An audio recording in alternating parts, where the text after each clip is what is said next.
Bueno, yo nací hace tiempo ya, nací en el año 1949 y mi familia nació en Santiago de Chile. Mi familia es una familia proviene, por el lado de mi padre, proviene del País Vasco, pero que se asentó el primer Casanueva que llegó a Chile, en la provincia, en la ciudad de Concepción, en el año 1750, de tal manera que hace ya mucho tiempo. Y por el lado de mi madre, mi familia proviene de Castilla, así que, bueno, todos mis ancestros tienen que ver con España, si bien ya han pasado muchos años y la familia se ha asentado completamente en Chile. Bueno, yo, después de salir del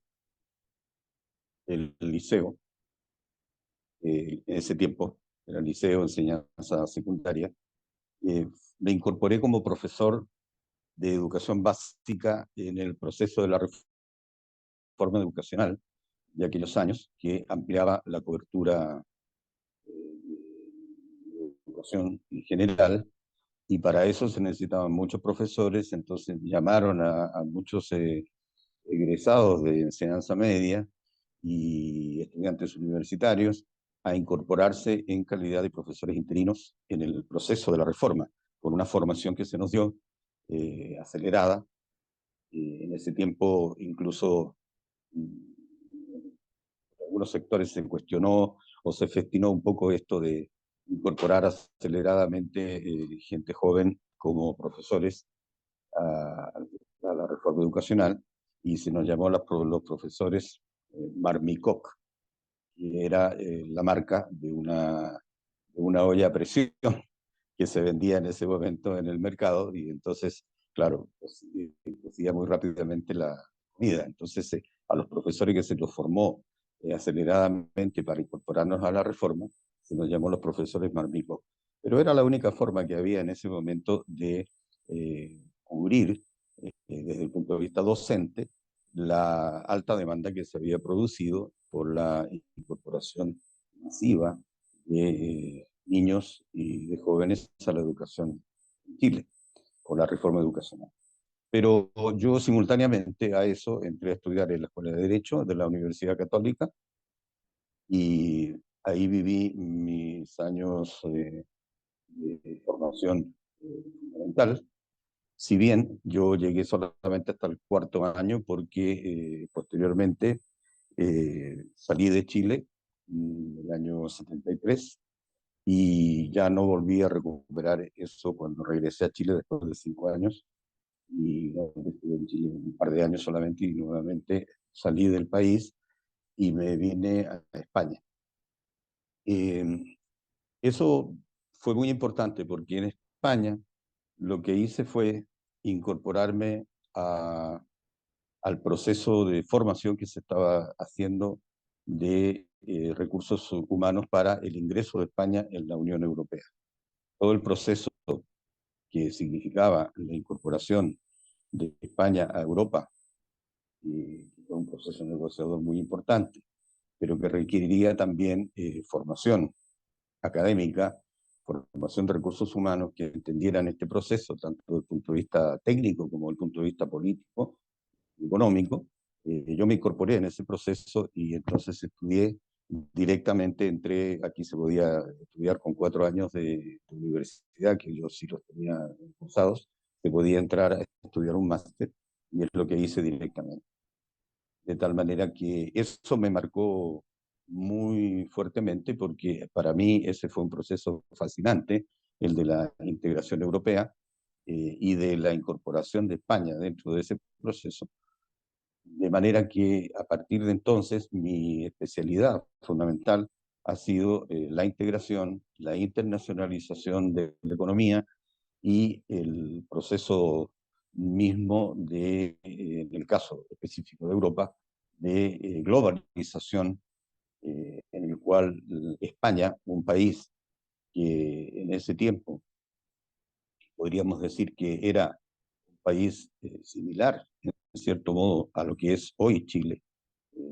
España hay que entender que hasta el año 82 o 83 estaba considerado por el Programa de Naciones Unidas como un país en desarrollo, y entonces integrarse dentro de un esquema institucional, económico, político, en cierto modo todavía no estaba consolidada la Europa política, pero ya iba caminando hacia eso.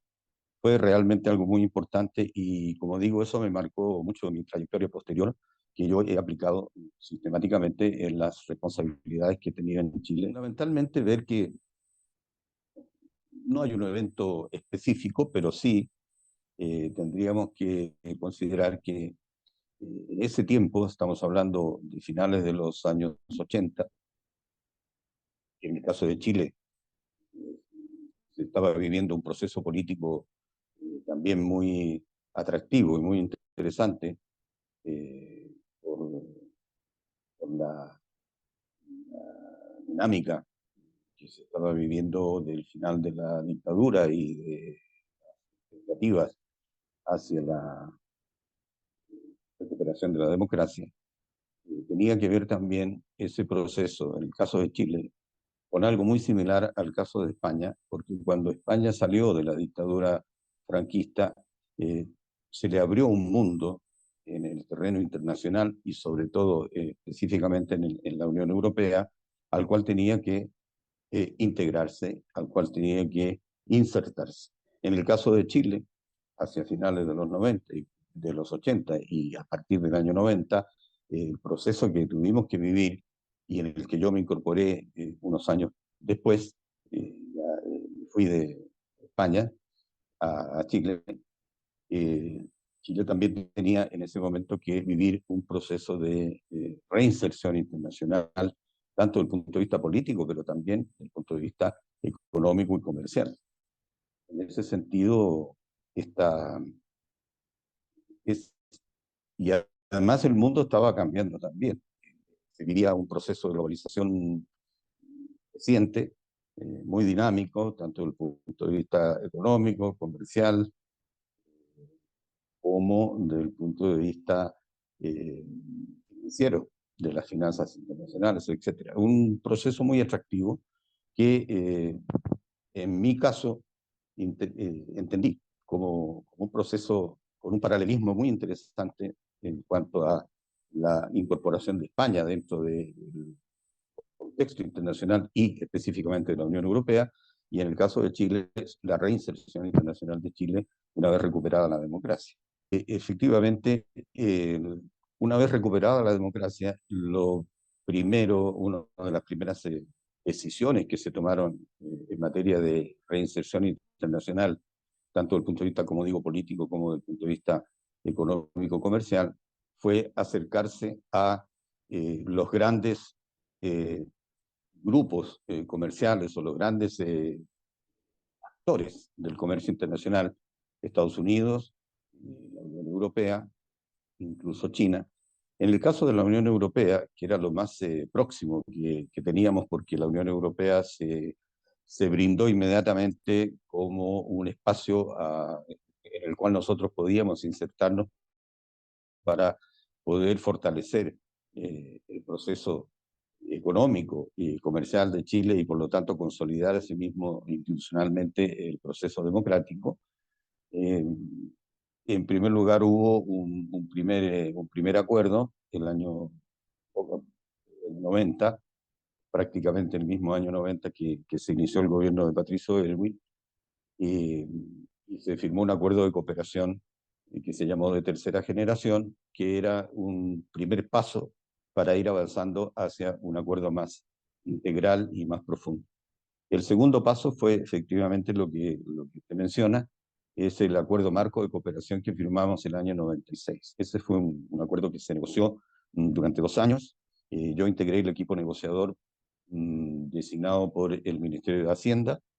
Sin embargo, claro, el equipo negociador y toda la negociación estaba eh, liderada por la Cancillería, y fue un proceso también muy interesante, muy enriquecedor y en el cual nosotros, yo diría que enfrentamos bien, porque finalmente ese acuerdo fue el acuerdo precursor del acuerdo de asociación que posteriormente se firmó el año 2002 y que es el acuerdo que nos ha significado prácticamente la inserción completa de nuestro comercio en la Unión Europea, acuerdo que actualmente está en un proceso de modernización.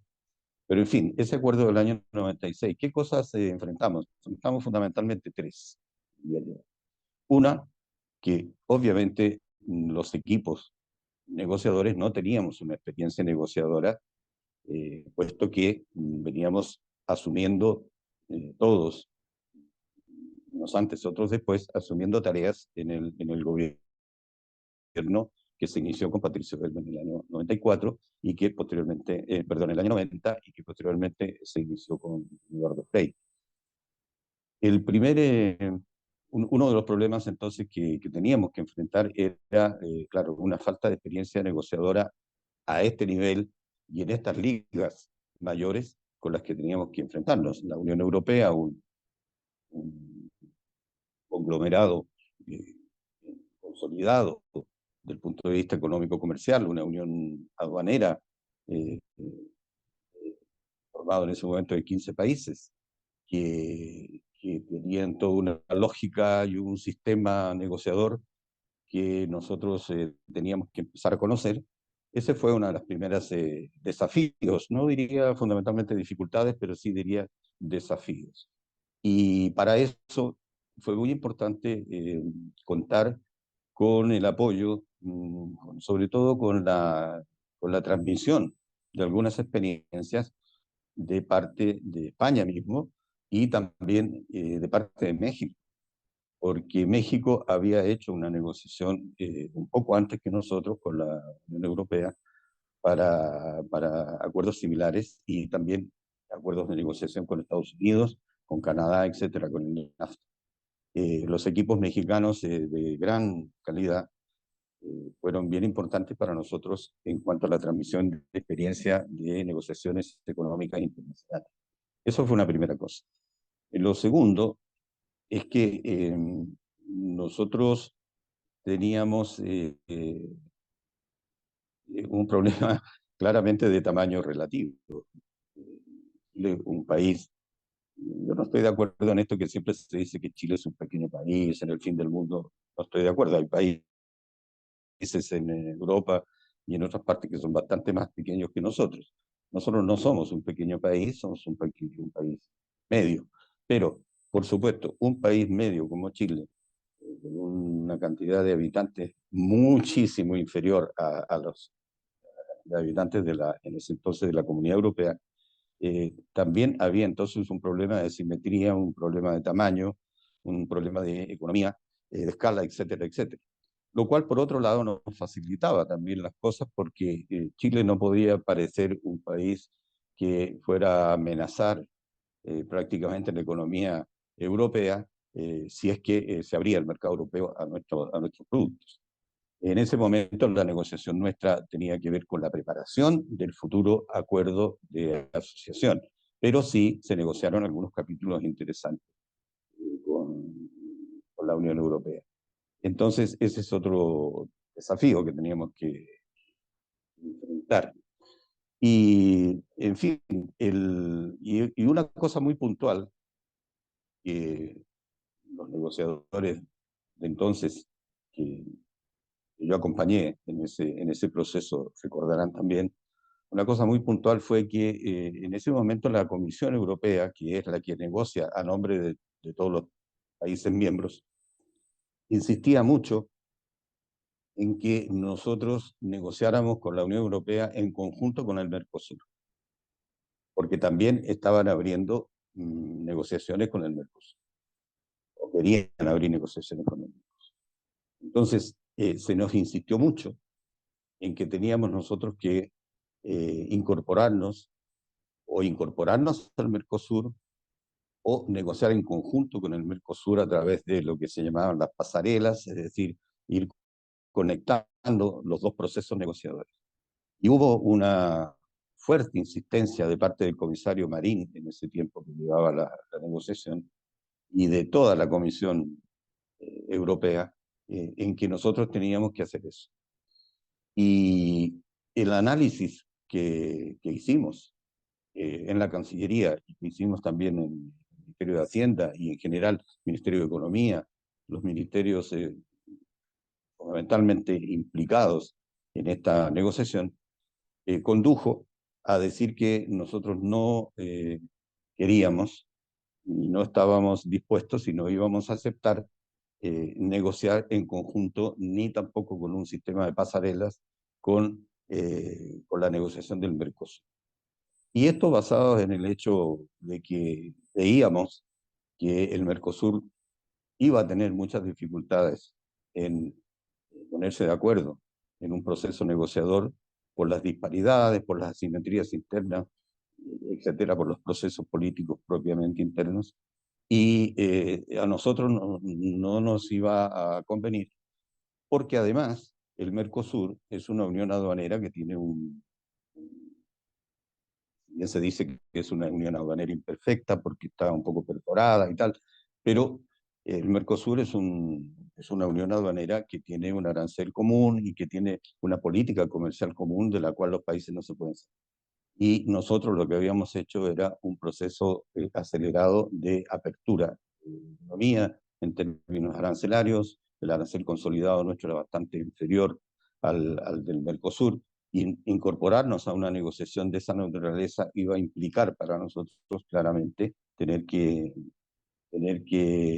adecuarnos a unos estándares y a unos parámetros que no se condecían con lo que era nuestra estrategia de inserción y de posicionamiento comercial internacional.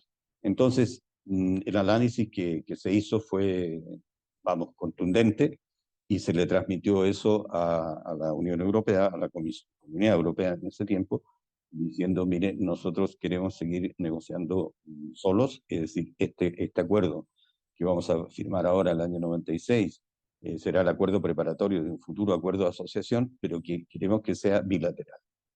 Chile, Comunidad Europea.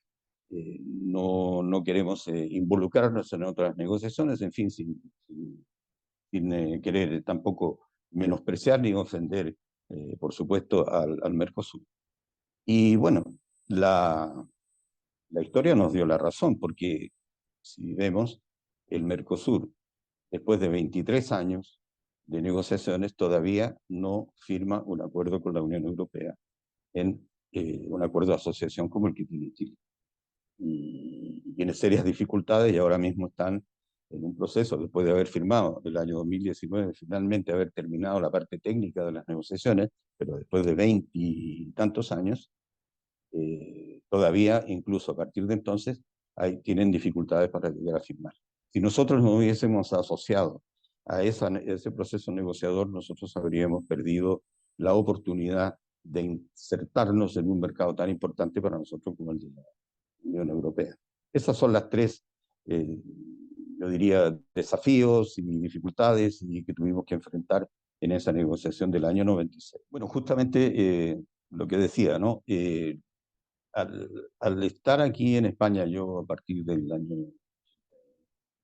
3, cuando llegué a España a estudiar, primero llegué a estudiar un diplomado y a hacer una investigación, pero me incorporé luego a este máster porque en ese momento estaba en pleno proceso lo que era la negociación para la inserción de España en la, en la Comunidad Europea. Y tanto la formación sistemática que yo recibí en ese máster, como la formación, vamos a decir, práctica, casi por osmosis que uno iba recibiendo, porque era un proceso que día a día uno lo iba viendo en la prensa, lo iba viendo en había todos los medios de comunicación, la televisión, etcétera, y los propios partidos políticos, etcétera, españoles, iban constantemente informando a la comunidad. Había un interés muy fuerte en España por ingresar a a la Comunidad Europea. Eso significó para mí un, una base formativa muy importante que, dada las distintas experiencias que íbamos viendo de cómo un país como España se estaba insertando en un gran conglomerado para tener acceso a un enorme mercado, pero al mismo tiempo tener que adaptar toda su economía y sus instituciones a la competitividad exigida por este macro mercado al cual se estaba incorporando, y además a toda esta institucionalidad integradora que ya llevaba muchísimos años vigente. Esa tensión que le significó a las instituciones españolas, a la economía española, a las empresas españolas, a la academia española, hacia otros niveles de calidad, hacia una competitividad, hacia ganancias de productividad, fue una experiencia muy importante que yo asimilé y que me sirvió para el desempeño posterior que tuve en los cargos a los cuales accedí en Chile. Ese fue un periodo muy relevante en el cual me tocó participar, puesto que, tal como yo decía, si bien en el gobierno de Patricio Aylwin, de 4 años, el objetivo fundamental desde el punto de vista, digo, internacional y desde el punto de vista comercial e internacional era la reinserción del país en el mundo internacional. Posteriormente, en el gobierno de Eduardo Frei, que fue donde yo, los últimos 3 años del gobierno de Eduardo Frei Fuistaglia, yo fui director de ProChile, el objetivo era fundamentalmente el posicionamiento internacional, el posicionamiento de la economía chilena, de la capacidad productiva chilena, de la capacidad exportadora chilena en el contexto internacional. Y en esa tarea, ProChile tenía una labor fundamental que cumplir. Y a mí me tocó hacerme cargo, como digo, a partir del año 97 hasta el 2000, de la Dirección Nacional de ProChile. ¿Qué significaba esto? Significaba pasar también, en el caso de ProChile, de una función de promoción de exportaciones, que era lo clásico, pasar a una función de inteligencia comercial, a una función de inteligencia de mercados, a una función en la que teníamos nosotros que trabajar muy fuertemente el eje mercado-producto, es decir, ver y hacer un giro copernicano, en cierto modo, en el enfoque de nuestra tarea de inserción económica y inserción comercial internacional. Es decir, no, ProChile tiene que apoyar al sistema productivo chileno, sobre todo a las pequeñas y medianas empresas y sobre todo a las regiones, en un enfoque que signifique que en vez de querer vender lo que estamos produciendo, tenemos que producir lo que nos quieran comprar en el mercado internacional. Es decir, el enfoque es ampliar el mercado chileno y entender que para Chile, y eso es lo que se ha entendido hasta el día de hoy, y afortunadamente hay una cultura exportadora y de inserción económica internacional muy fuerte en el país que se ha ido cada vez fortaleciendo más a través de los acuerdos comerciales que Chile tiene, el enfoque, como digo, de decir, vamos a ver qué es lo que el mundo está demandando como productos, qué es lo que el mundo va a demandar como productos en el futuro, y de qué manera entonces, con las potencialidades que nosotros tenemos de nuestra agricultura, de nuestra capacidad industrial, de nuestra capacidad de servicios, etcétera, de qué manera nosotros podemos entonces ajustar, y ese fue el gran desafío con que trabajamos por esos años, fue hacer el ajuste de la oferta exportable a lo que el mercado internacional demandaba actual y potencialmente. Ese, ese, esa tarea, ¿cómo la cumplimos? Primero, eh, poniendo, instalando oficinas de ProChile en cada una de las regiones del país, porque teníamos que tener ahí a nuestros product managers, que llamamos, que es una jerga un poco extraña para una institución que está en el Ministerio de Asuntos Exteriores y en la, digamos, dentro de la estructura del Estado. Pero, en fin, nosotros teníamos nuestro product manager, todo gente muy preparada, gente, la mayor parte ingenieros comerciales o ingenieros civiles, eh, economistas, agrónomos, etcétera, muchos con experiencia internacional.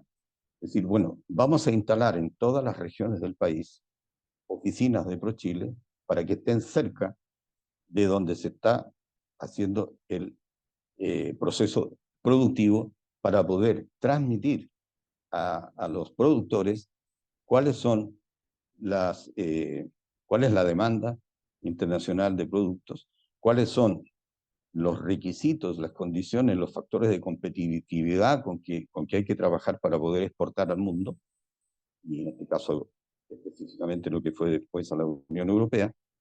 Y eso fue una primera cosa. Lo segundo, ampliar la red de ProChile en el exterior, de las oficinas comerciales, los agregados comerciales.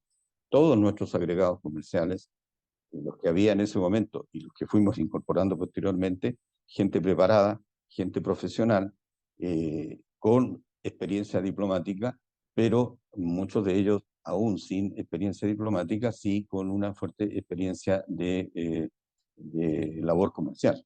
Y entonces lo que hicimos fue conectar la demanda actual y potencial con la oferta exportable, para ir ajustando la oferta exportable del país a esta demanda actual y potencial. Y hacer un monitoreo permanente de lo que eran mercados, productos y empresas. Esa fue una segunda tarea que cumplimos, y de la cual me siento muy orgulloso y muy satisfecho, porque los equipos de ProChile que trabajaron en ese momento tenían no solo un tremendo espíritu de servicio para el país, sino que también una gran capacidad profesional y técnica.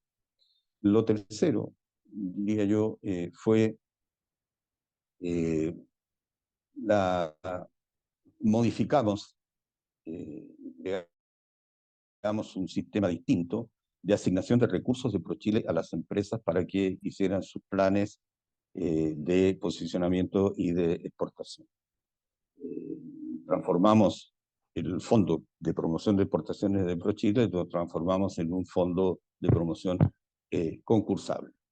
Eso fue muy importante, porque eso abrió las posibilidades a las regiones y a las pequeñas y medianas empresas.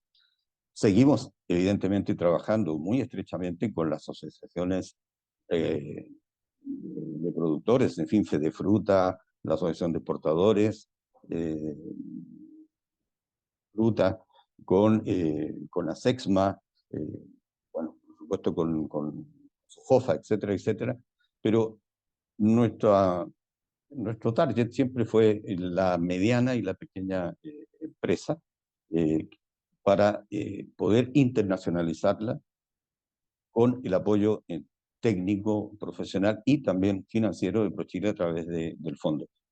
Hicimos este fondo, lo hicimos concursable, el fondo de ProChile tanto para las manufacturas como el fondo de ProChile agrícola, el fondo agrícola, que lo manejábamos en conjunto con el Ministerio de Agricultura. Esa fue una tercera. Y lo cuarto, yo destacaría, por lo menos en mi periodo, nos tocó a nosotros asumir dos desafíos mayúsculos, adicionales a todo esto que estoy diciendo, que fue, por un lado, participar en en la Feria Mundial de Hannover. Es una feria industrial, es una feria a la que fuimos invitados para ser país estrella de esa feria. Debatimos bastante si estábamos o no en condiciones nosotros de participar en una feria mundial, que es la feria industrial más grande del mundo, siendo un país que no éramos ni somos todavía precisamente un país industrial. Si bien hemos ido mejorando en ese aspecto, pero nosotros hemos sido siempre y en ese momento mucho, muy claramente un país minero, un país exportador pesquero, agrícola, fundamentalmente.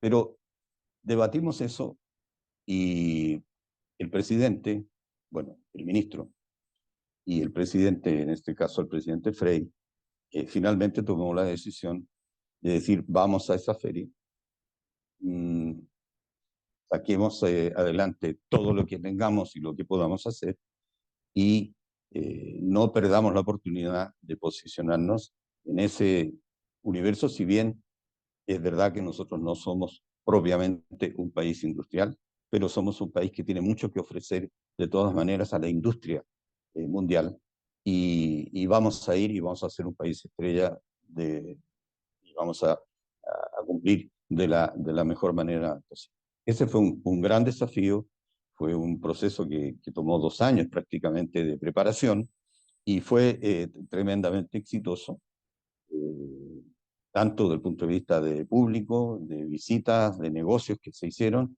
eh, de contactos que hicieron los empresarios chilenos y además la imagen del país, porque el, el objetivo también subyacente a, a este desafío que enfrentamos era que nosotros, como ya habíamos firmado este acuerdo con la Unión Europea preparatorio, porque incluso así se llama el acuerdo, ¿no? Preparatorio de lo que iba a ser un futuro acuerdo de asociación, que eso implicaba sí ya un acuerdo pleno de carácter comercial, político y de cooperación, que fue el del año 2002, teníamos nosotros que crear también un ambiente en Europa favorable a esta negociación, tanto desde el punto de vista por los empresarios europeos y como desde el punto de vista de la opinión pública. Y esta feria fue uno de los hitos de posicionamiento que nosotros hicimos previo y en esa estrategia de llegar a firmar el acuerdo de asociación con la Comunidad Europea en ese momento.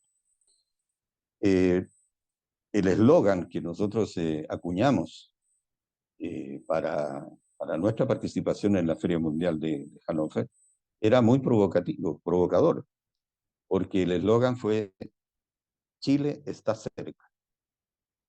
Justamente buscando vencer también esa idea para los hombres de negocios, hombres y mujeres de negocios europeos, de decir, bueno, pero Chile está en el fin del mundo, Chile es un pequeño país, está muy lejos, en fin, mejor sigamos negociando cerca, sigamos haciendo, porque obviamente que hacer negocios en Europa es mucho más cercano, en fin.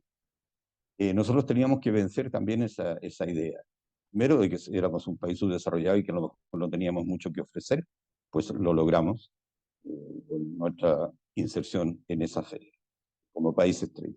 Pero segundo, vencer esa idea, ¿no?, del punto de vista psicológico, es decir, a ver, Chile está cerca. Para que alguien se preguntara, dijera, a ver, pero dígame, ¿cómo me dice que Chile está cerca si está a 14.000 kilómetros? Sí, pero Chile está cerca. Usted toma un avión por la noche y mañana a las 10 de la mañana usted está haciendo negocios en Santiago. Chile está cerca. Y además está cerca del punto de vista no solo físico, sino cerca también del punto de vista de la cultura de negocios, de la forma de hacer las cosas. Somos muy cercanos, muy similares a cómo se hacen las cosas en Europa. Eso, como digo, fue uno de los hitos con que nosotros también tuvimos que trabajar en ProChile, porque nos hicimos cargo nosotros, se nos encargó el presidente y el ministro nos encargó a nosotros esta tarea, y bueno, creo que fue muy exitoso también de cara a lo que fue el acuerdo de asociación posterior. El otro hito fue la Feria de Lisboa, que también la tuvimos que manejar nosotros, la Feria Mundial de Lisboa, que era una feria de medio ambiente, donde lo que nosotros llevamos a esa feria, en Europa, en Lisboa, fue cuál es el potencial, uno de los grandes potenciales que nosotros tenemos, tanto desde el punto de vista ambiental, porque era una feria que tenía que ver con el medio ambiente, fue el mar.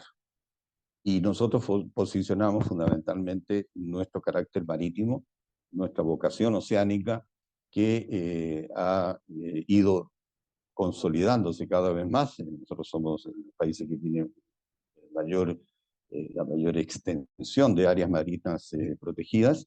En fin.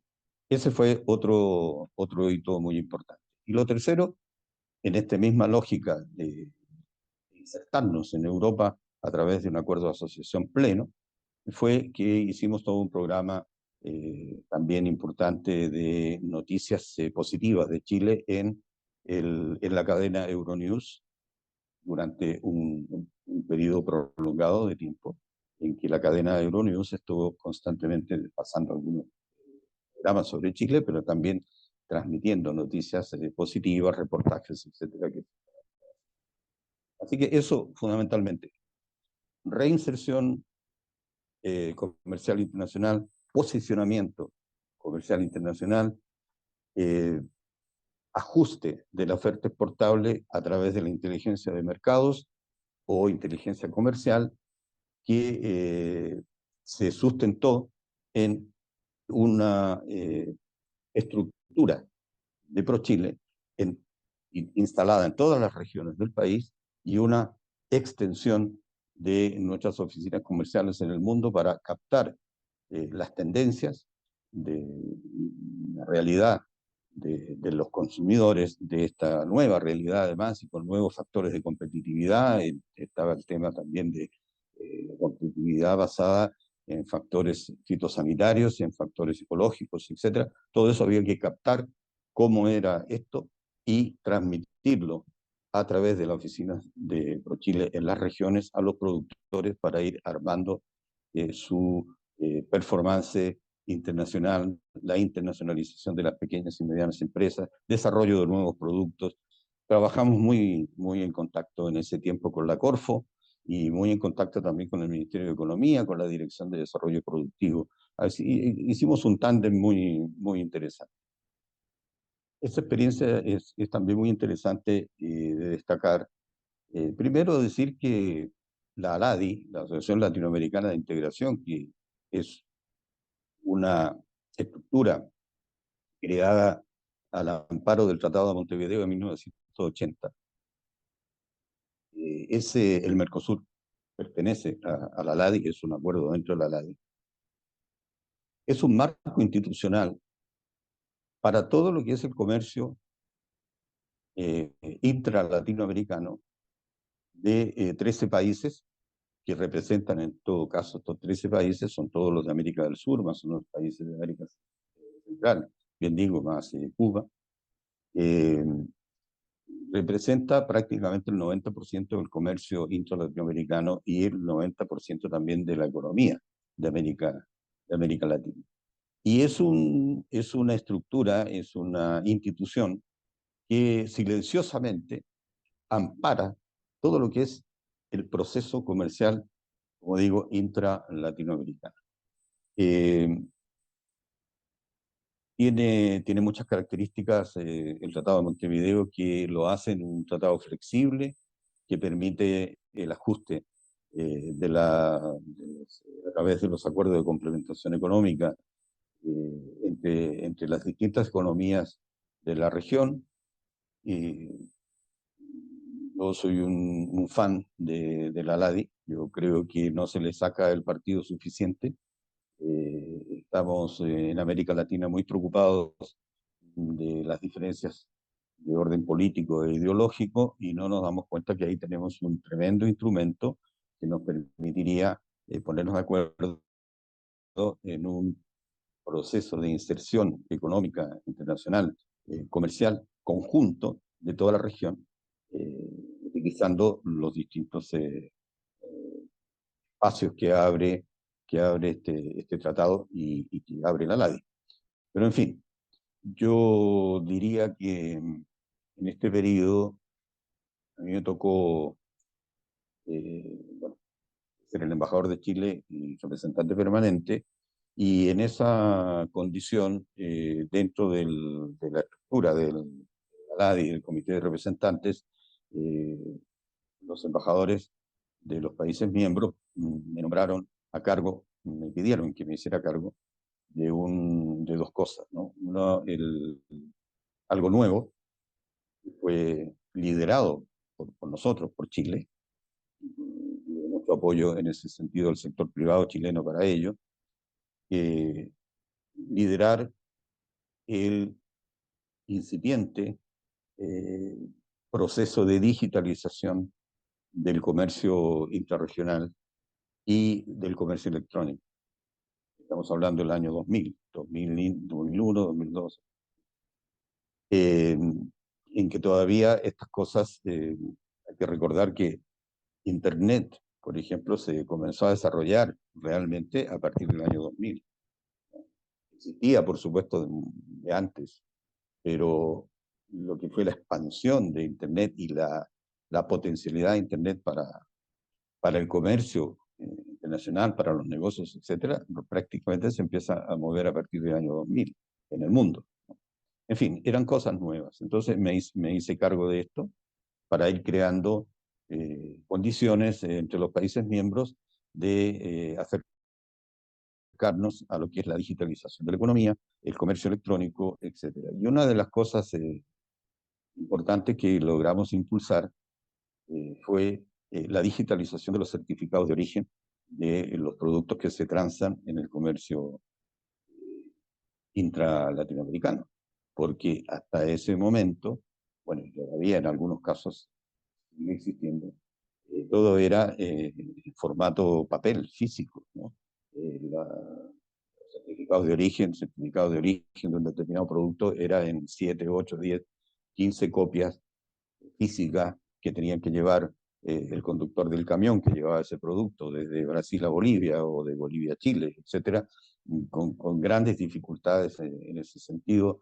En fin, introducir la digitalización que ya se estaba introduciendo en el caso de Chile por parte de la SOFOFA y de la Federación de la Producción y del Comercio, ese fue un aporte importante que hicimos en ese periodo.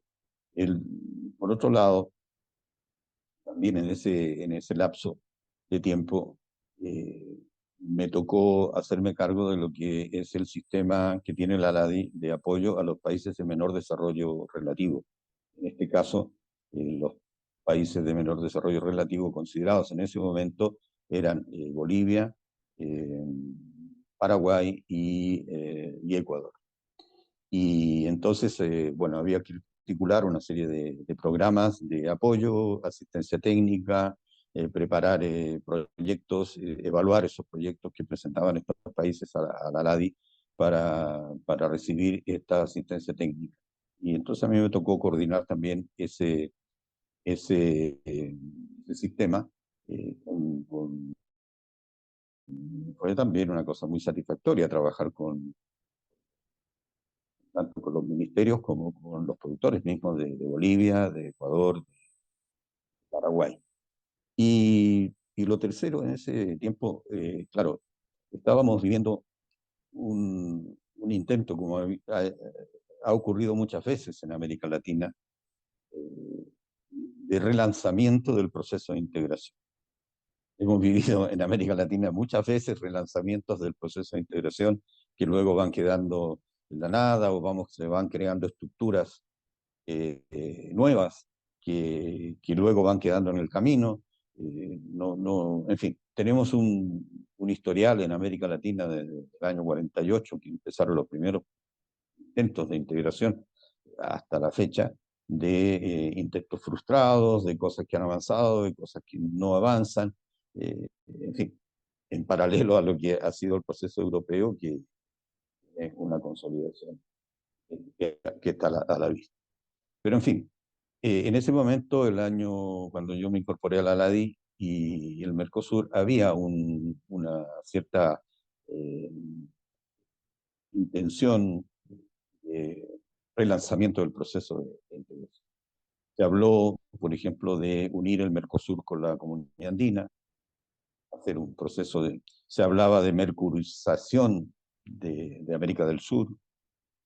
Brasil impulsaba muy fuertemente, además, otro proyecto que ha ido quedando por ahí, lamentablemente, que ese era el proyecto IRSA, que era el proyecto de infraestructura física eh, sudamericana, para crear un sistema nervioso de carreteras, puentes, aeropuertos, etcétera, etcétera, puertos, aeropuertos, en fin, los corredores bioceánicos. Todo esto, había un cierto eh, dinamismo en ese sentido, por lo menos desde el punto de vista de la intención y de la voluntad política. Entonces, eso fue un proceso muy interesante porque en ese esquema, la ALADI podía ser el marco jurídico institucional para todos estos intentos y estos esfuerzos. Se trabajó bastante en eso, se trabajó pensando en la creación de la LADI pasara de ser un acuerdo bueno, siempre con la idea de ser un acuerdo de integración, por supuesto, pero pasara de ser un acuerdo, un conjunto de tratados y de acuerdos comerciales parciales a crear un espacio de libre comercio, con todo lo que eso significa también desde el punto de vista técnico, ¿no? No es solo decir vamos a tener un espacio y vamos a comerciar entre todos, hay todo un tema de asimetrías, un tema de normas de origen, armonizaciones, etcétera, etcétera. Pero había que hacer el esfuerzo. Y recibimos un mandato del Consejo de Ministros de trabajar en eso. A mí me tocó presidir el equipo de embajadores que tuvimos a nuestro cargo el estudio de la creación del espacio de libre comercio, que no llegó a fructificar por razones esencialmente políticas y de falta de entendimiento también, justamente por estas asimetrías, por algunos temores de algunos países de no ser absorbidos por otros, etcétera. No llegó a fructificar, pero se sentaron las bases, ¿sí?, de un cierto upgrading en lo que significó la política eh, latinoamericana de comercio, ¿no? O el trabajo interno en América Latina. Fue una experiencia también interesante. Nosotros siempre tratamos, y eso es lo que a nosotros se nos encarga cuando, en mi caso, me han nombrado embajador allí, luego me nombraron embajador en la OMC en Ginebra. ¿Cuál es el encargo que se nos hace? Es, bueno, por supuesto, defender los intereses del país, los intereses de Chile, en este caso los intereses comerciales, económicos, comerciales. Sí, pero también que hagamos un aporte a el conjunto, para que se mejore el conjunto por ejemplo, de la integración en América Latina, para que se mejore el sistema multilateral de comercio, hacer nuestra contribución, porque en la medida que se fortalecen estos espacios ampliados, se fortalece nuestra propia eh, posibilidad de comerciar mejor, de insertarnos mejor, de obtener mejores productos también,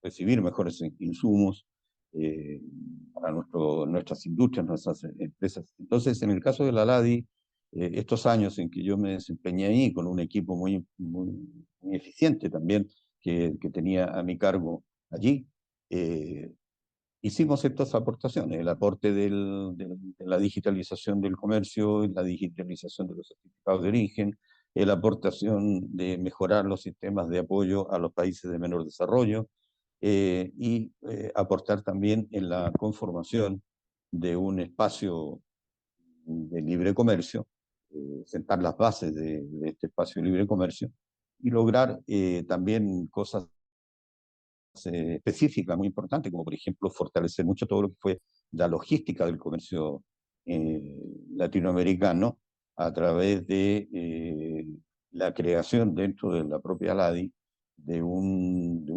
departamento de estudios de la logística del comercio que se conectó muy fuertemente y que recibió un gran impulso de parte de Chile, justamente de lo que se estaba haciendo. Achilog, por ejemplo, la Asociación Chilena de Logística, fue muy importante en este sentido para ir apoyando todo este proceso. Al final, el comercio internacional depende de un buen sistema logístico, si no, el comercio no funciona.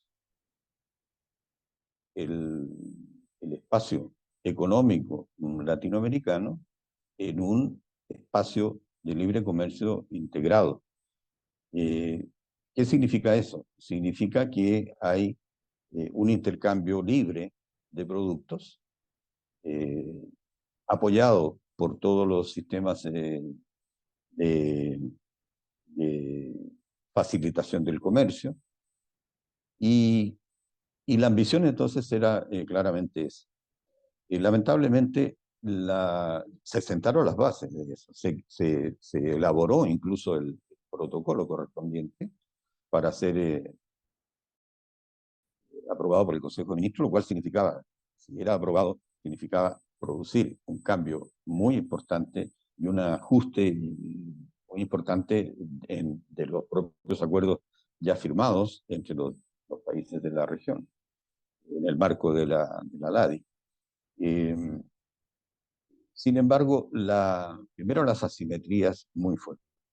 Hay que pensar, por ejemplo, entre la asimetría entre Brasil y vecinos, Paraguay, Uruguay, o entre Brasil y Ecuador, o Chile con Bolivia, en fin, grandes asimetrías tanto en los sistemas productivos como en todo lo que es la capacidad institucional, la normativa. Eh, es un proceso difícil que también se vivió en Europa. En Europa hubo que enfrentar ese tipo de cosas, pero en el caso nuestro no tuvimos la fuerza política para poder hacerlo. Y en ese sentido, el marco de la LADI tiene la ventaja de que es un marco flexible de aproximaciones, ¿no? De una especie de convergencia eh, o aproximaciones bilaterales hacia un espacio ampliado, común. Se sentaron las bases de eso. Eso está todavía ahí, eh, pendiente de avanzar. Y hay también una discusión, siempre hay un debate de decir, bueno, a ver, ¿qué vamos a hacer una Unión Europea? Nosotros no podemos ser una Unión Europea porque no vamos a tener instituciones comunes, como el caso de Europa, la política comercial, no podemos tener una política común. Eso, ¿qué significa hoy? Hicimos ese trabajo, está ahí, pero el hecho mismo de que el espacio de libre comercio no haya sido posible instalarlo en plenitud, nos lleva a otra reflexión, que es la de decir, bueno, vamos a ver cuál es el mejor camino para la integración latinoamericana. No es hacer una Unión Europea, no es tener instituciones comunes como el caso de la Unión Europea, que tiene la Comisión Europea, es el gobierno europeo, prácticamente, ¿no? El ejecutivo. En fin. Pero entonces, ¿qué tenemos que hacer? Y ahí hay una interesante conversación que se va produciendo entre nosotros, entre los especialistas o quienes estamos dedicados a esto, es decir, bueno, ¿cómo construimos una integración latinoamericana siglo XXI? Tal vez no tener un espacio de libre comercio como lo pensamos en un momento, los tiempos serán otros, los momentos serán otros, pero sí, por ejemplo, tener unos procesos de integración sectoriales, por ejemplo, en el campo en el terreno de la infraestructura, en el tema digital, integración productiva, que pueden ser asimétricas, porque todavía estamos en ese problema. Y estamos en este momento, sí, las cosas se van construyendo de esa manera, son cosas acumulativas, ensayo, error, en fin.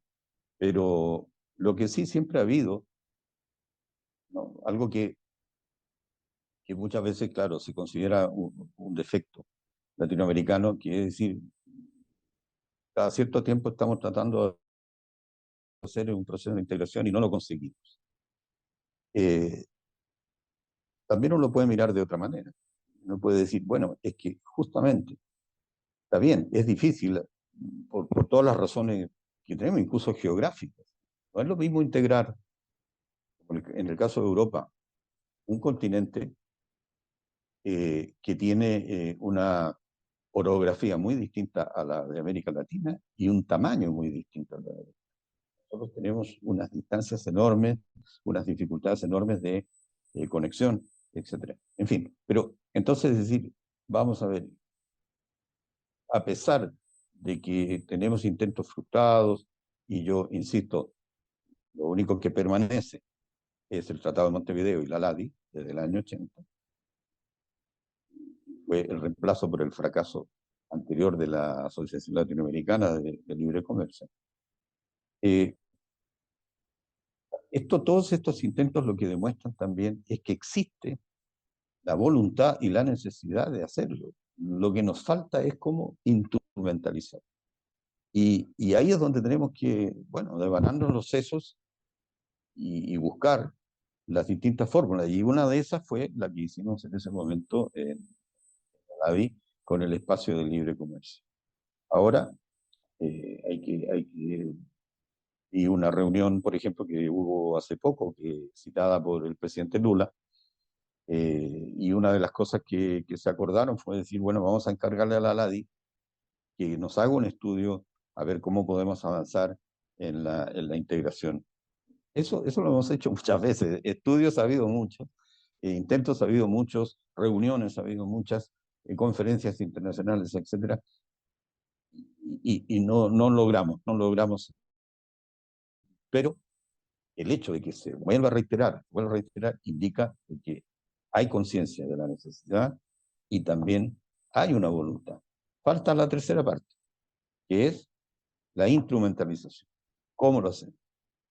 Y ahí tenemos que trabajar todavía mucho. Y efectivamente, esa fue una experiencia también muy interesante porque una de las cosas que hicimos fue ampliar también nuestra presencia a través de agregados agrícolas en distintos países del mundo y sobre todo en Europa y en Asia, ¿no?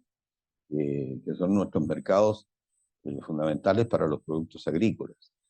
Y nuevamente con esta lógica, como digo, de conectar demanda con oferta, ajuste de la oferta a la demanda, etc.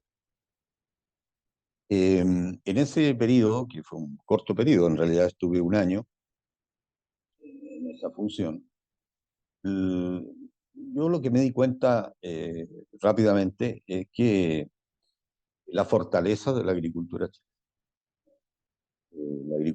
chilena eh, tiene que ser, puede ser medida, hay que medirla de dos maneras complementarias. Una es cuál es el aporte, por ejemplo, digamos, cuál es la participación de la agricultura chilena dentro del producto. Es una determinada, no recuerdo en este momento la cifra. Pero la contribución de la agricultura chilena a el comercio internacional del país es 3 o 4 veces superior a lo que es su, eh, eh, su tamaño relativo dentro del producto. ¿Qué es lo que hemos visto?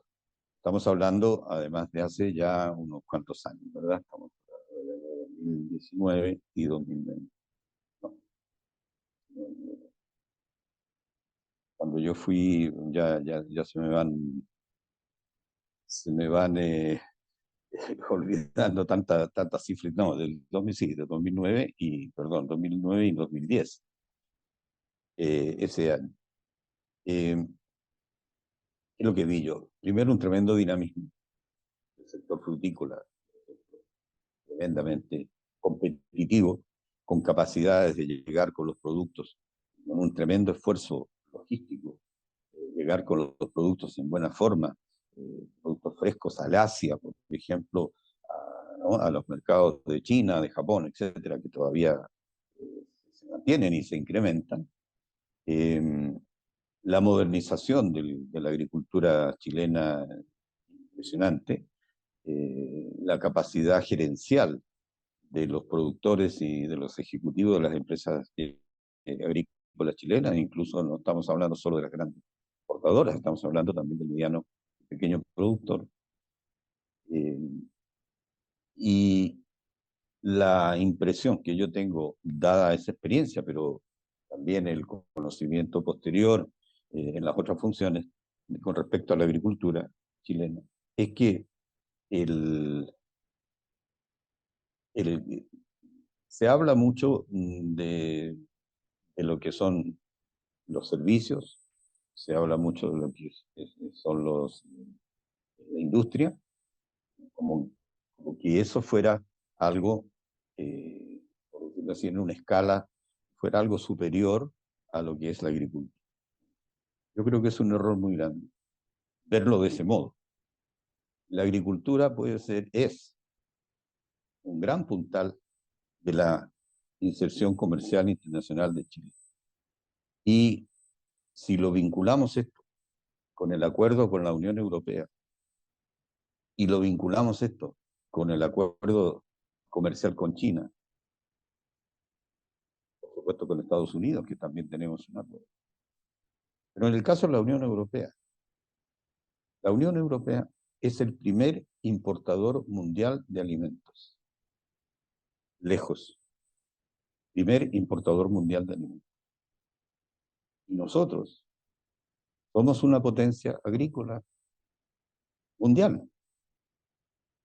Muchos de nuestros productos agrícolas están en los primeros lugares de los exportadores en el mundo.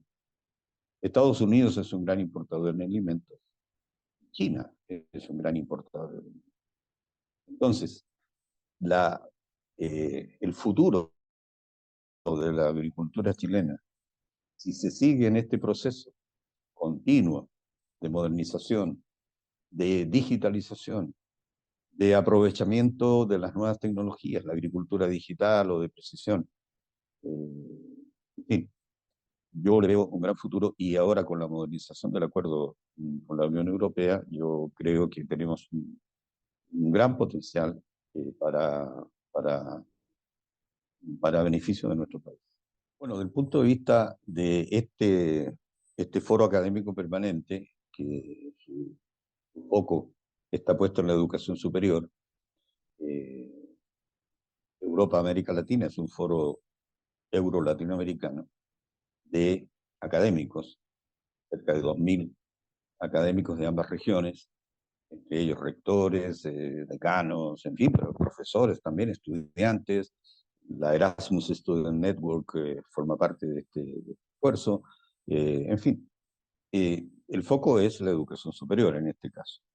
Y es muy importante porque al final de cuentas, siguiendo también de nuevo la experiencia europea, eh, el proceso de integración europea se ha ido consolidando fuertemente a raíz del desarrollo del programa Erasmus, que es el programa de intercambio de estudiantes, ahora también de profesores e incluso de staff de las universidades dentro de los países miembros, no solo de la Unión Europea, porque el programa Erasmus tiene también países que no son miembros de la Unión Europea y que participan, que son países europeos, del este de Europa, etc. El proceso de integración europea tiene una base muy importante de tipo cultural, educativo, científico y de investigación, apoyado por el programa Erasmus y por la creación, que ya lleva largo tiempo, pero que todavía es un proceso en desarrollo en Europa, del Espacio Europeo de Educación Superior y el proceso llamado Proceso de Bolonia, que fue el proceso de armonización de las carreras curriculares, etcétera.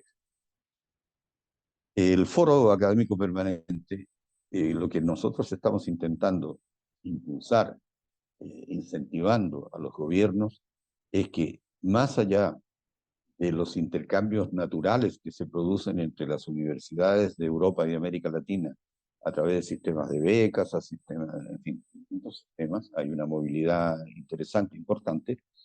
Lo que necesitamos es crear en América Latina un sistema similar al de Europa. No, no se trata de estar copiando, pero sí seguir ejemplos. En este caso, el ejemplo europeo es bien importante. ¿Y eh, por qué razón?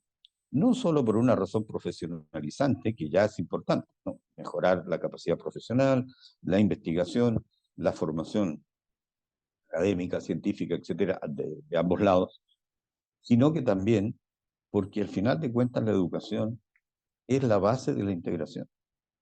Y mientras en América Latina no logremos integrar nuestros sistemas educativos, o dicho de otro modo, en la medida en que nosotros logremos integrar nuestros sistemas educativos, hay intentos importantes, ¿sabes? Por ejemplo, el Mercosur educativo funciona, es una cosa muy bien. Por otro lado, el convenio de Andrés Bello, también por el área andina. O sea, hay en Centroamérica, las universidades se están uniendo para crear programas conjuntos. En el Caribe lo mismo, es decir, hay esfuerzos por aquí y por allá, que muy importantes. Lo que nosotros estamos intentando es integrar todos esos esfuerzos, hacer sinergias, porque estamos convencidos de que la educación es la base de la integración. Y si bien, del punto de vista político, por diferencias políticas que se van dando, ciclos políticos que van acercando y van alejando los países y que siempre atentan contra la posibilidad de tener una real integración latinoamericana, sin embargo, a través de los sistemas educativos nosotros podríamos llegar a crear las bases de una integración latinoamericana. Y eso es lo que estamos intentando. Ese fue un periodo bien relevante también para el multilateralismo comercial. Y tal como dije en un momento, la instrucción básica que uno recibe y que yo recibí del ministro y, y la presidenta fue decir, bueno, por una parte, por supuesto, defender siempre los intereses de Chile. Ahí en la Organización Mundial de Comercio, todos los días hay que estar monitoreando qué es lo que está pasando con el comercio de Chile con los 164 países miembros. Y en ese sentido hay que estar muy atento, por eso que la misión OMC en Chile, perdón, de Chile en la OMC, tiene unos equipos profesionales muy buenos están trabajando día a día en ese detectar situaciones y eventualmente en representar dificultades o problemas a los países con los cuales se están generando problemas. El vino en Australia, el kiwi en Nueva Zelanda, las manzanas en Indonesia, etcétera, etcétera, ¿no? Eh, Hay que estar todos los días en eso. Entonces, el primer encargo que se recibe es decir, estar atento, ser una antena de lo que está pasando y también ser una antena transmisora de lo que el país tiene que representar en el marco de la Organización de Comercio o en la UNCTAD o las otras organizaciones, de lo que son las preocupaciones, por ejemplo, de tipo comercial que el país va teniendo. Hay grupos de trabajo, eh, se va conversando con los otros embajadores, con los otros equipos técnicos, para tratar de resolver situaciones, hasta llegar incluso a situaciones de solución de diferencias, que es un gran problema que hoy día tenemos. Eh, Primera cosa. Lo segundo es que eh, el comercio internacional multilateral que está regulado en el marco de la Organización Mundial de Comercio, en este periodo, yo diría, de los últimos 10 años o más, ha estado sufriendo situaciones complicadas.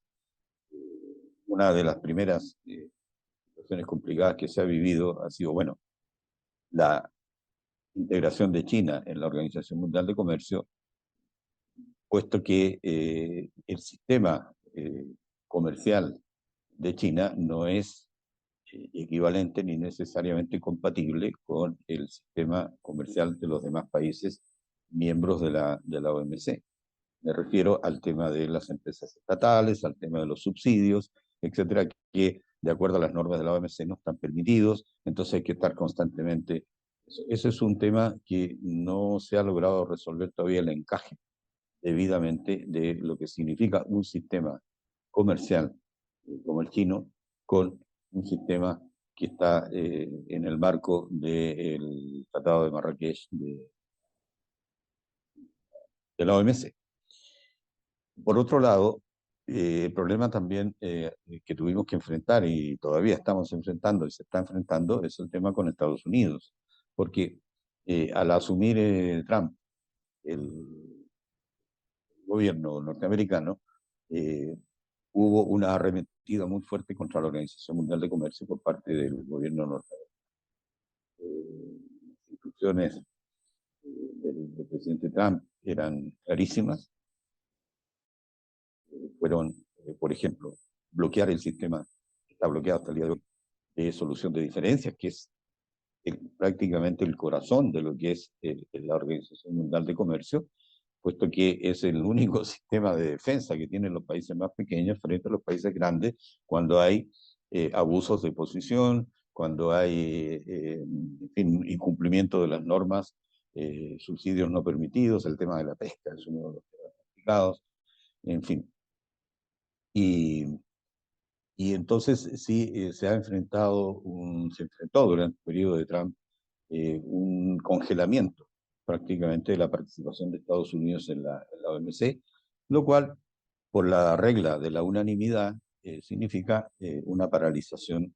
Entonces, la OMC ha seguido trabajando, por supuesto, en los otros aspectos que puede trabajar, que es el monitoreo de las políticas comerciales de los países, la asistencia técnica a los países, junto con la UNTAD, por ejemplo, ¿no? En fin, eh, avanzar en ciertos acuerdos parciales, eh, perdón, de grupos de países, etcétera. Pero el corazón de la OMC, uno de los, vamos, ejes fundamentales, es precisamente el de la solución de diferencias, y eso no está, perdón, no está solucionado porque Estados Unidos ha bloqueado el nombramiento eh, de los miembros integrantes del sistema de solución. Eh, Tuvimos que enfrentar eso. Por otro lado, hay un fuerte tema de los países menos adelantados, como se llaman en el término de Naciones Unidas, los países menos adelantados, porque necesitan normas especiales para poder competir internacionalmente, pero luego está el tema de que hay ciertas regulaciones que deben ser cumplidas y entonces eh, hay una fuerte tensión siempre, sobre todo se manifiesta esto, bueno, dentro de la organización, pero también se manifiesta en la Junta, de la Conferencia de Comercio y Desarrollo. En la Conferencia de Comercio y Desarrollo existe todavía existe el grupo de los 77, ¿no? China, que son los países no alineados en la jerga anterior, y, y en ese sentido siempre hay una permanente tensión con los key players, con los países más grandes, con la Unión Europea, con Estados Unidos, etcétera. Y son cosas que uno tiene que ir monitoreando todos los días y sobre todo transmitir mucha información hacia el país para que se vayan tomando ciertas decisiones, acompañar negociaciones también que producen y también, del mismo modo que lo decía yo con respecto a la LADI, eh, tratar de aportar, ¿no? Chile siempre, un tema que nos debe enorgullecer, y no ponernos soberbios en ese sentido, pero sí enorgullecernos de que en los foros multilaterales, y en este caso la OMC, como pasaba también en la ALADI, pasa en otros foros, Chile siempre es solicitado por los demás países para liderar determinadas posiciones, liderar determinados estudios, trabajos, propuestas. Y en ese sentido nosotros aportamos experiencia, aportamos ideas, aportamos, en fin, todo lo que sea posible para ayudar al sistema.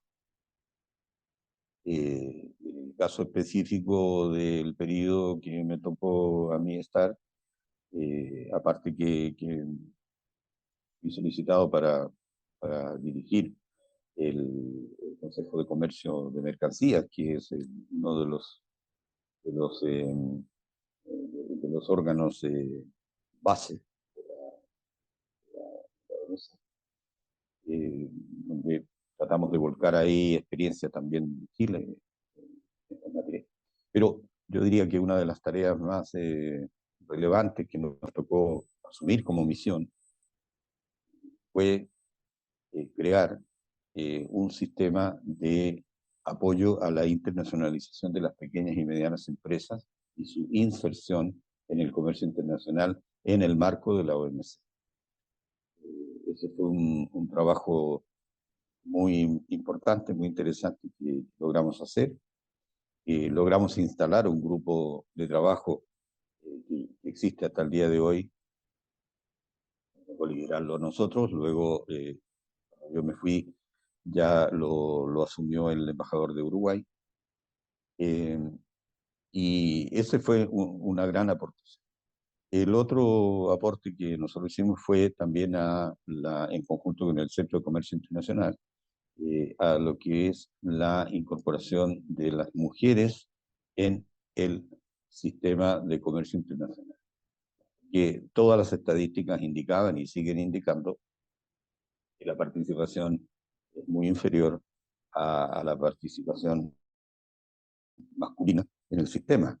Pero eso es por falta de oportunidades, porque los sistemas de facilitación de comercio no tienen en consideración ciertas situaciones, etcétera, etcétera. Y también trabajamos muy fuertemente en esa área durante ese periodo. Y en lo que respecta a la propiedad intelectual, que es un tema fundamental, yo debo decir que el Instituto Nacional de la Propiedad Intelectual de Chile es considerado uno de los más importantes institutos del mundo dentro de el marco de la OMPI, la Organización Mundial de la Propiedad Intelectual.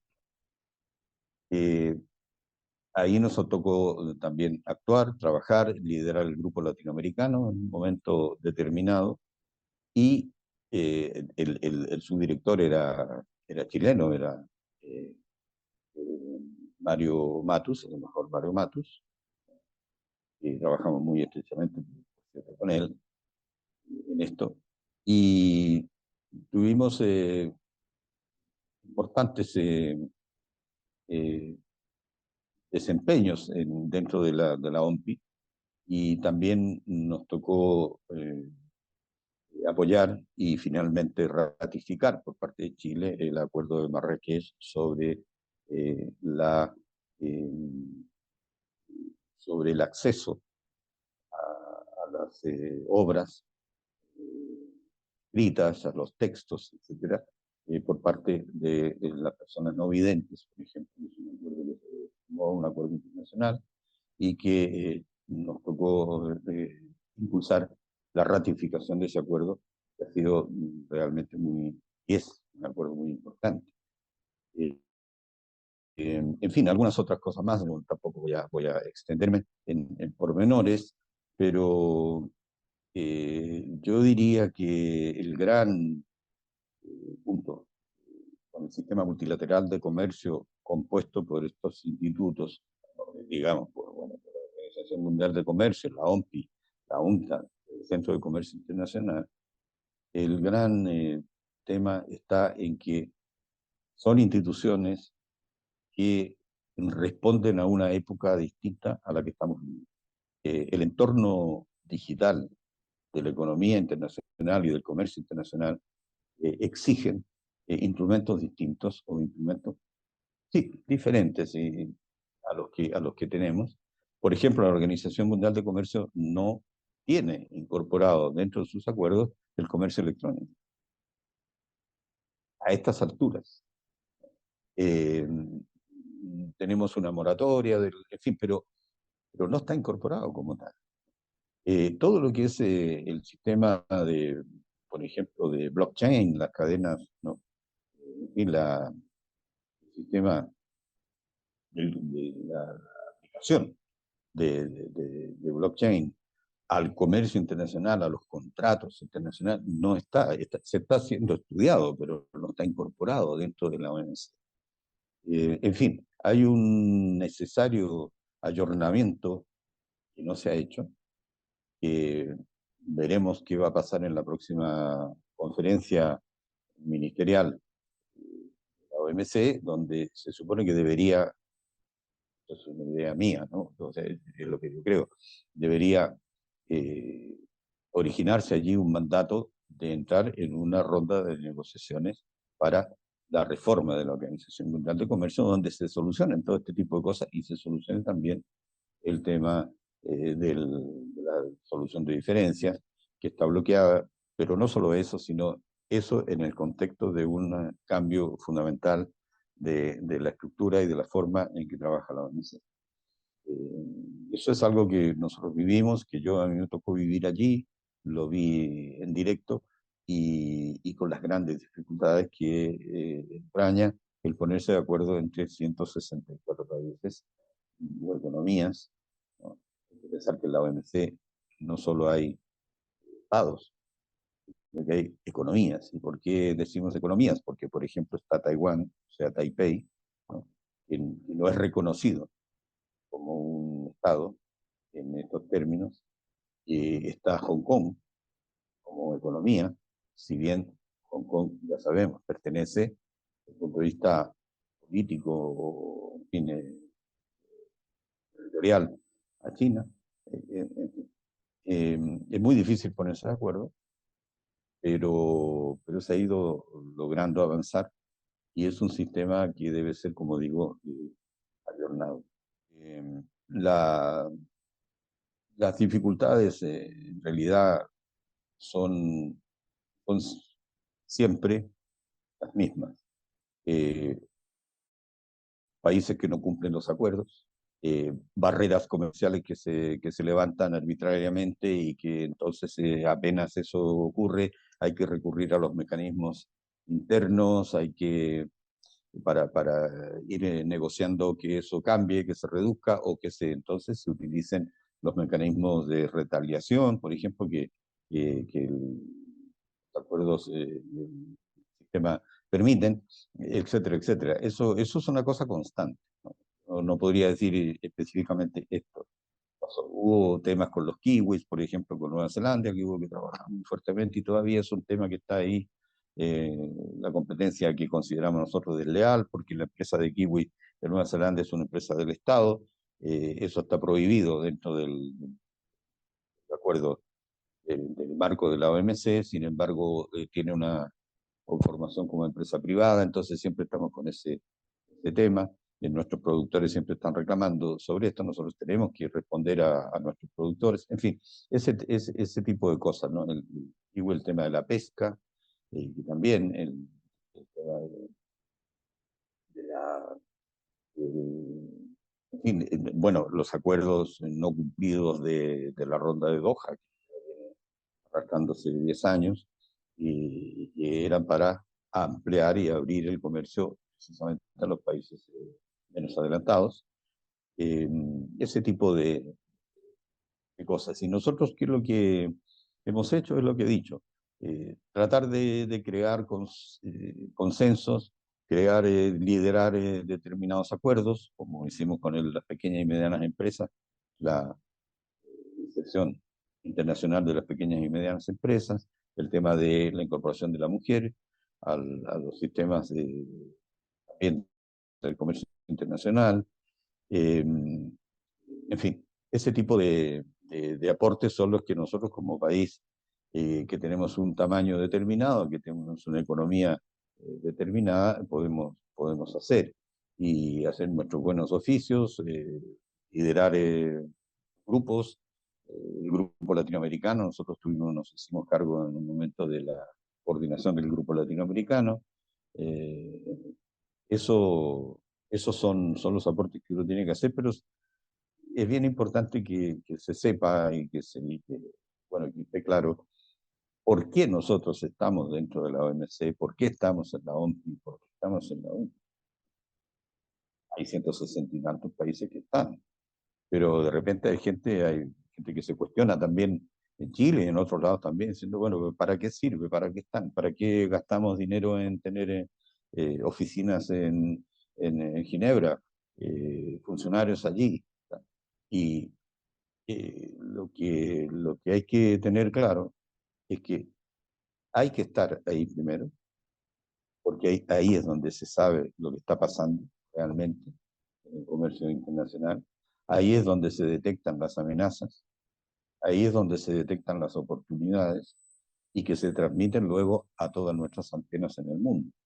Y, y es una tarea cotidiana, es una tarea muy técnica, no es una tarea clásica diplomática como suele entender, eh, tarea muy técnica, muy profesional que hay que desarrollar.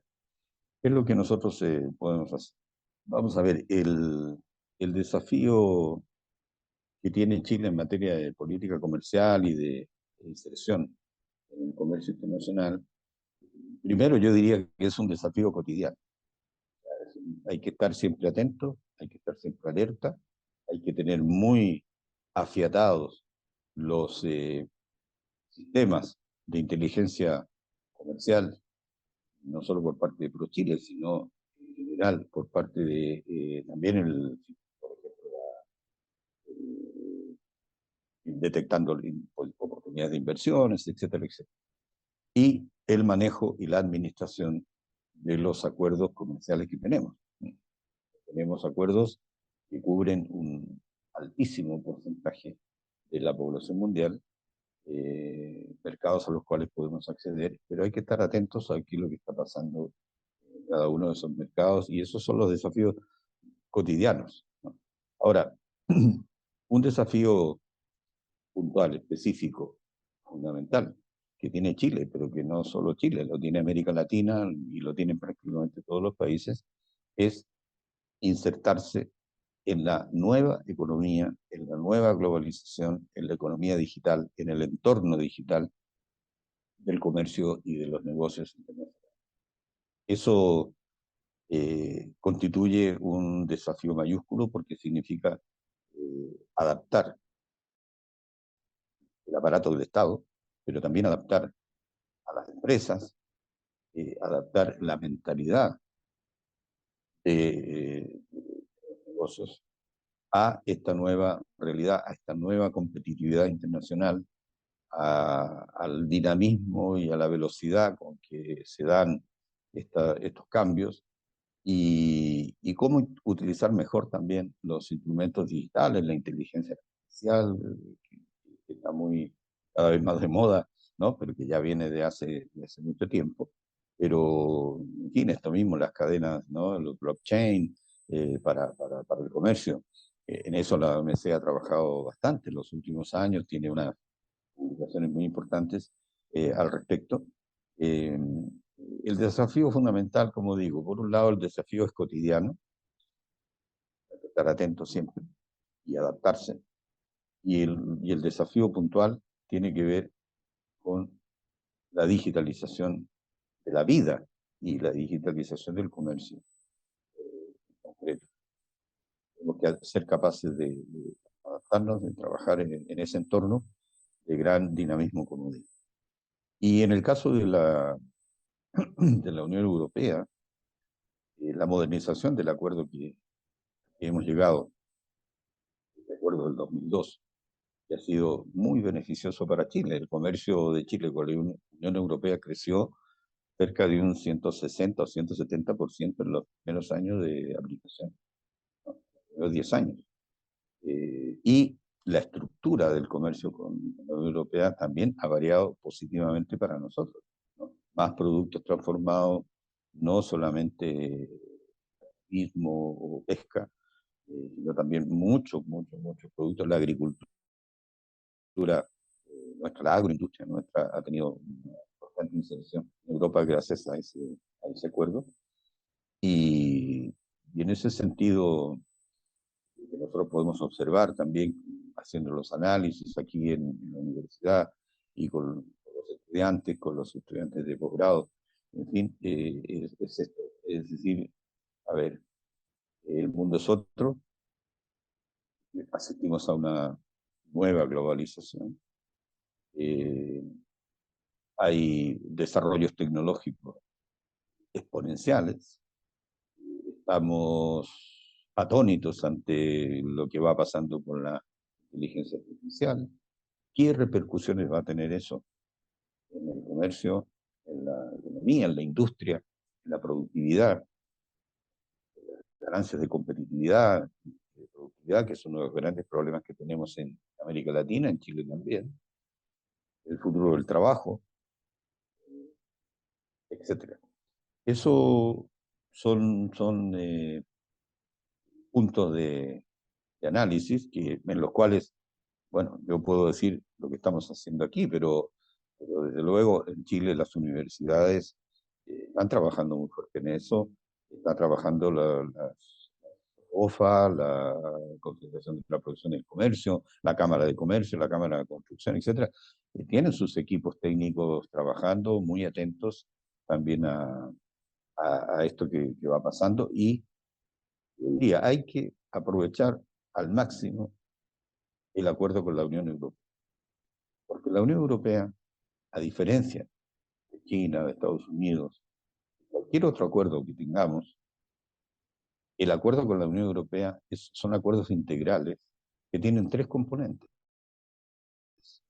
Un componente de diálogo político, muy importante, porque sobre todo cuando ahora estamos en una situación de transición en la gobernanza internacional y hay que ponerse de acuerdo en cuál es la arquitectura internacional del futuro, la reforma de las Naciones Unidas, etcétera, tiene que haber un diálogo político con quienes somos más compatibles, más similares, en este caso con Europa. Tiene un componente político, tiene un componente comercial, que es el que ya sabemos de los acuerdos, prácticamente el 98% de nuestro comercio con la Unión Europea está liberado de aranceles. Quedan algunas cosas de cuotas que tienen que ser resueltas progresivamente, pero es un enorme potencial para nosotros. Y tercero, el tercer componente de los acuerdos con la Unión Europea, a diferencia, como digo, de todos los otros, es la cooperación. Y para nosotros eso es fundamental, porque la Unión Europea es el único conglomerado que te da, dicho así brutalmente, ¿verdad? Te da cooperación, te financia programas de cooperación para penetrar su propio mercado. Es decir, tú quieres exportar al mercado europeo. El mercado europeo dice, sí, estas son las normas que nosotros tenemos para los productos fitosanitarias, las normas ambientales, etcétera. Estos son. Bien. Entonces, tu oferta exportable cumple o no cumple estas normas. Bueno, no las cumple o cumple parcialmente. Bueno, tiene que cumplirlas todas, si no, no puede entrar, por mucho que le abramos el mercado al 100% a tus productos, si no cumple estas normas de carácter técnico, como digo, fitosanitario, ambiental, etcétera, no va a poder entrar tu producto. Entonces, ¿qué hacemos? Pues te damos cooperación, dice la Unión Europea, la Comisión, para que mejore todos tus procesos productivos, los adaptes y entonces estés en condiciones de mandar tus productos a Europa. Diálogo político, comercio, apertura de comercio y cooperación. Y en esa cooperación, además, está incorporado todo lo que es la cooperación en ciencia, tecnología, en innovación. Entonces tenemos que sacarle partido a esto. No digo que no nos preocupemos de comercio con China, que por supuesto es fundamental, y el comercio con Estados Unidos también, y con Japón, y con, en fin, con el Asia en su conjunto, ¿no?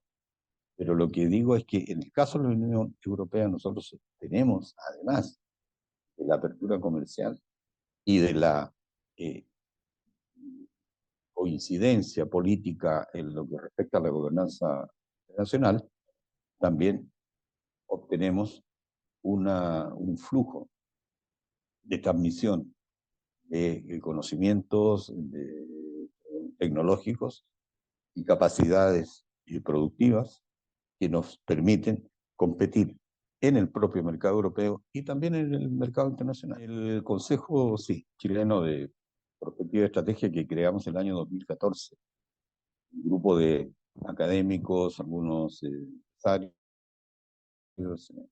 que hemos venido trabajando activamente ¿en qué? En lo que se llama prospectiva estratégica y gobernanza anticipatoria. Estar preparados para eventos que puedan ocurrir en el futuro, como fue, por ejemplo, el caso de la pandemia, que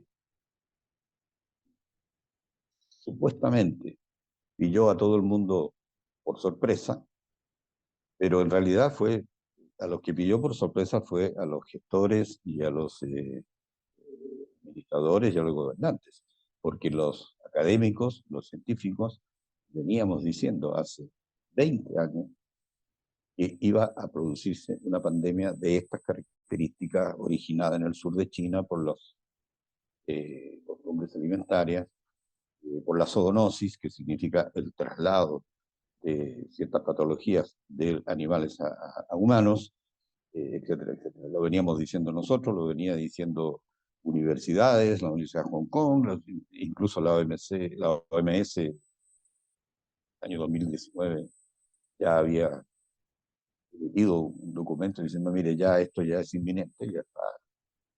Pero en fin, entonces, gobernanza anticipatoria, estudios de futuro a través de una metodología, de unas técnicas que es la prospectiva estratégica.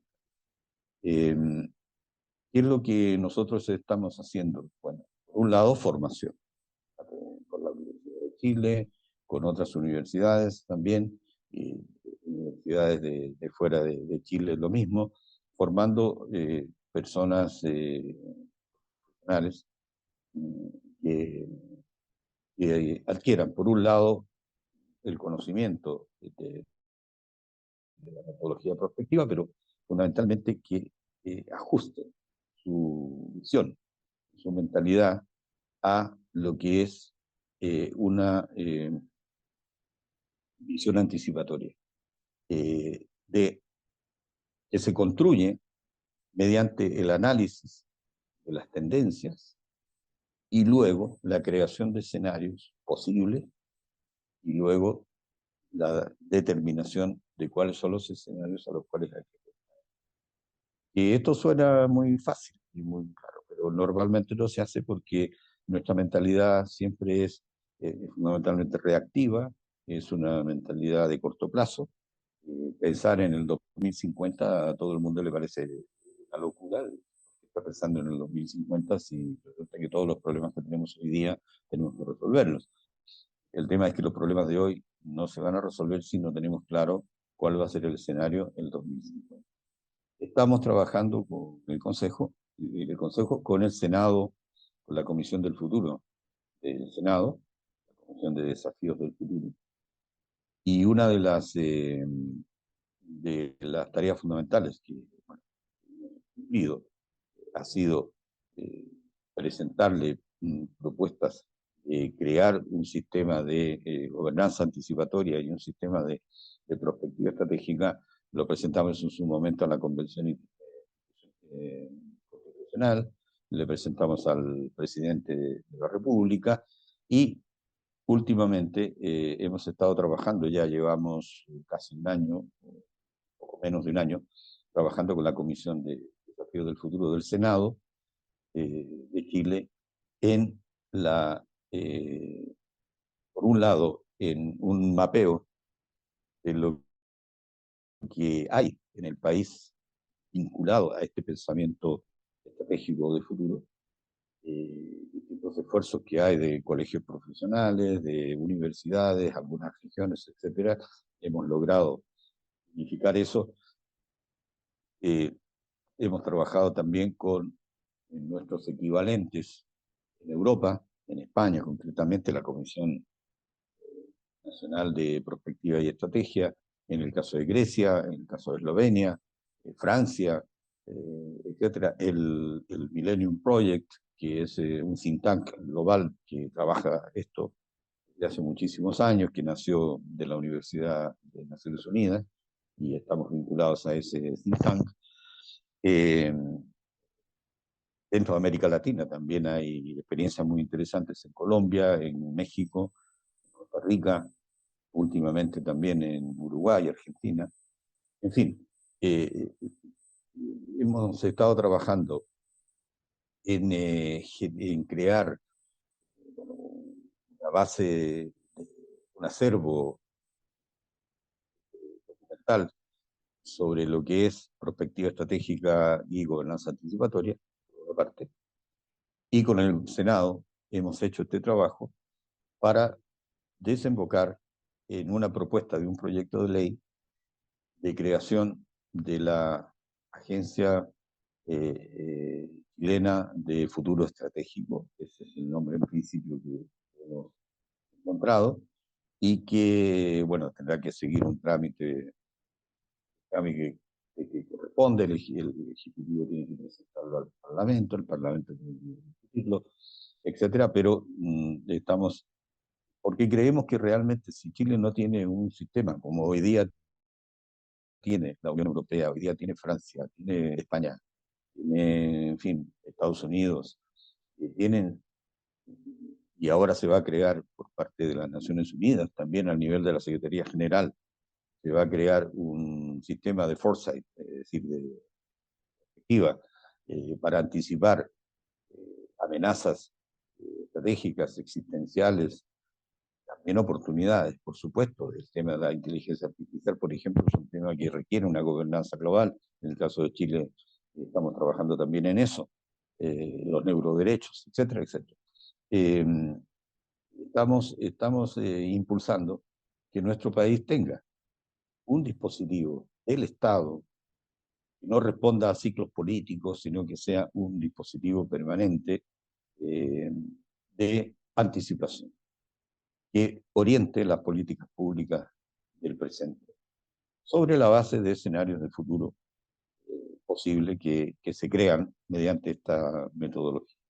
Esa es la aportación, el aporte que estamos haciendo al país, trabajando, como digo, con el Parlamento, con el Senado y también ahora últimamente con el Ministerio de Ciencia y Tecnología.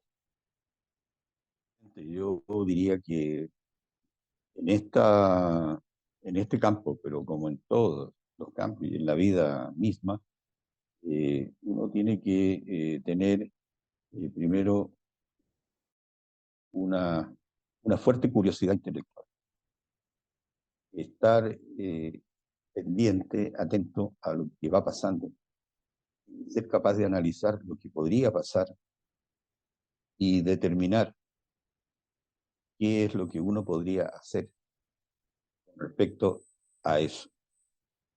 Y eso hay que hacerlo como hemos intentado hacerlo, yo he intentado hacerlo, por eso me he dedicado también a la docencia, porque me parece que es la mejor forma que uno tiene de ir transmitiendo y apoyando y contribuyendo a la generación de pensamiento.